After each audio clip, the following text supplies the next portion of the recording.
Hi hello everyone, good morning সবাইকে। তো সকাল সকাল উঠে আমি ব্রাশ টাশ কইরাই ঘরের বাসি কাজটা সাইরা নিলাম। তো বিছানা উঠাইয়া এখানে কাপড় টাপড় ভাঁজ কইরা তো সব কিছু সাইরা আমি বাবুরে স্কুল পাঠাইয়া হাজব্যান্ডও পাঠাই দিছি কাজে।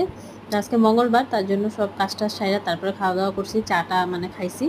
তো এখানে আমি এখানে ঘরটর গুছাইয়া নিলাম, তারপরে বাসন টাসন মাইজা নিলাম, ঘরটর ঝাড়ু দেওয়া, ঘরটর মুছা, কাপড় টাপড় ধুইয়া তারপরে আমি ফ্রেশ হয়ে নিলাম স্নান টান কইরা। এখন যাবো আমি রান্না করতে, তারপরে তোমার রান্না কইরা তারপরে আমি স্কুলে যাবো। তো এখানে আমি অল্প রং ঠং দেখাই দিলাম তোমাদেরকে। তো এখানে আমি কাপড় ধুতেছি, কাপড় ধোয়ার সময় আমার মুখটা উঠে উঠেছে, কারণ কি আমার কাম করতে ভালো লাগে না, তাও আমি কাজ করি, তাও মানে করতেই লাগবে, বিয়া হয়েছি যেহেতু করতেই লাগবে। তো সবাইকে বলি এত জলদি বিয়া করো না, কাজের প্রেশারে তোমরা কিছু নিজের শখ পুরা করতে পারবে না। নিজের বয়স হলে বিয়া করো, বয়স হলে মানে ম্যাচুরিটি বয়স একটা এলে বিয়া করো। আমি তো খুব কম বয়সে বিয়ে হয়েছি। তো এখন আমি যাই স্কুলে, টাটা বাই বাই। সবাই ভালো থাকো, সুস্থ থাকো, দেখা হবে পরবর্তী ভিডিওতে। ততক্ষণের জন্য tata bye bye. Like comment subscribe please.